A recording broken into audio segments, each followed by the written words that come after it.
भारतीय जहाज पर हमले के बाद से हॉर्मुज़ खाली हो गया है। सीज फायर क्या टूटने की कगार पर है। नमस्कार, आप देख रहे हैं न्यूज़ 18 का डिजिटल प्लेटफॉर्म। मैं हूं आपके साथ श्रुति श्रीवास्तव।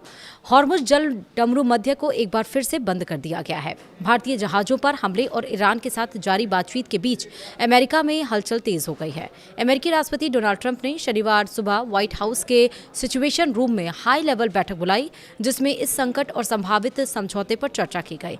स्थिति इसलिए और गंभीर मानी जा रही है क्योंकि मौजूदा युद्ध विराम सिर्फ 3 दिन में खत्म होने वाला है और अभी तक अमेरिका और ईरान के बीच अगली बैठक की तारीख तय नहीं हुई है। इस बीच ट्रंप ने हाल ही में दावा किया था कि एक समझौता 1-2 दिन में हो सकता है, लेकिन जमीन पर हालात इसके उलट दिखाई दे रहे हैं। अमेरिकी अधिकारियों के मुताबिक अगर जल्द कोई ठोस प्रगति नहीं हुई तो आने वाले दिनों में संघर्ष फिर भड़क सकता है। व्हाइट हाउस की इस अहम बैठक में उपराष्ट्रपति जेडी वेंस, विदेश मंत्री मार्को रूबियो, रक्षा मंत्री पीट हेगसेथ और ट्रेजरी सेक्रेटरी स्कॉट बेसेंट समेत कई बड़े अधिकारी मौजूद रहे। इसके अलावा CIA निदेशक और ज्वाइंट चीफ्स के प्रमुख भी इसमें शामिल हुए। पर्दे के पीछे पाकिस्तान भी इस पूरे घटनाक्रम में अहम भूमिका निभा रहा है। पाकिस्तानी सेना प्रमुख आसिम मुनीर ने इस हफ्ते तेहरान में अमेरिका और ईरान के बीच मध्यस्थता की बातचीत करवाई। ट्रंप ने भी मुनीर और ईरानी पक्ष से फोन पर बात की। ईरान की सुप्रीम नेशनल सिक्योरिटी काउंसिल ने कहा कि अमेरिका ने नए प्रस्ताव दिए हैं जिन पर फिलहाल विचार किया जा रहा है।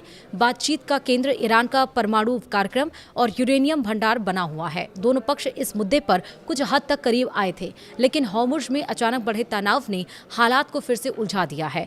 ट्रंप ने साफ कहा है कि ईरान ब्लैकमेल नहीं कर सकता और अगर समझौता नहीं हुआ तो हालात फिर बिगड़ सकते हैं।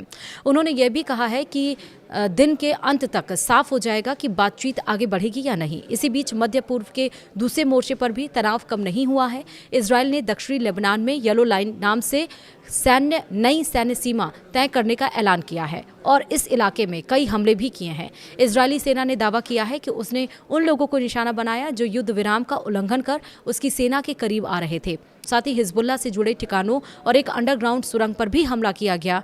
यह सब ऐसे समय पर हो रहा है जब इजरायल और लेबनान के बीच हाल ही में 10 दिन का युद्ध विराम लागू हुआ है। हालांकि दोनों पक्ष के बयान साफ संकेत दे रहे हैं कि जमीन पर तनाव अभी भी बना हुआ है। ईरान युद्ध में सबसे पहले उसका साथ देने आए चीन के भी जहाज को हॉर्मुज़ से लौटना पड़ गया। प्रॉफिट नाम की चीनी जहाज को इजाज़त नहीं मिली और इजाज़त ना मिलने के बाद रास्ता बदलना पड़ा। ईरान ने साफ किया कि वह किसी भी देश के जहाज़ को ब्लैंकेट अप्रूवल नहीं देगा।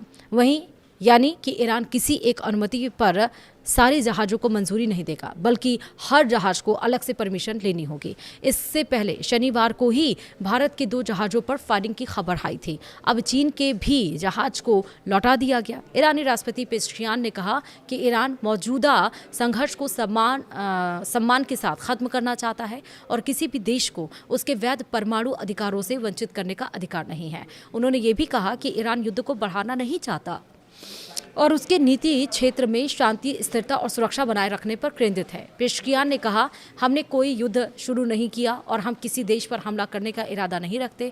हम केवल आत्मरक्षा का अधिकार इस्तेमाल कर रहे हैं। इजरायली डिफेंस फोर्स ने दावा किया है कि सीज़ फायर लागू होने से ठीक पहले लेबनान में बड़ा सैन्य अभियान चलाया गया। सेना के मुताबिक इस दरमियान हिजबुल्लाह ने 150 से ज़्यादा लड़ाकों को मार गिराया है और करीब 300 सैन्य ठिकानों को निशाना बनाया गया। वहीं IDF ने बताया कि इन हमलों में लॉन्चर, मुख्यालय और हथियारों के भंडार को तबाह किया गया। इस अभियान को रोयरिंग लायन नाम दिया गया था और इसके तहत अब तक 1800 से अधिक हिजबुल्लाह लड़ाके मारे जाने का दावा किया गया है।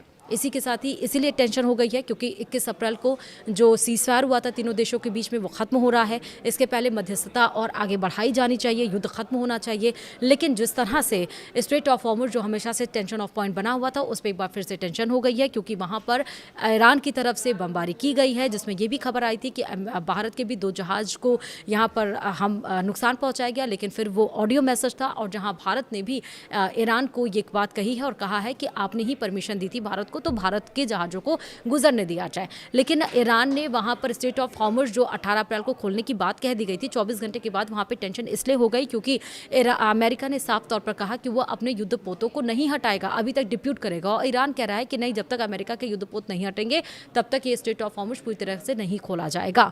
यानी कि कुल मिलाकर ये कि सीज़फायर ज़रूर है लेकिन टेंशन बरकरार है। सबकी उम्मीदें ये भी हैं कि ये युद्ध खत्म होना चाहिए, लेकिन जब तक बातचीत नहीं होगी युद्ध खत्म नहीं हो सकता। वीडियो में इतना ही। नमस्कार।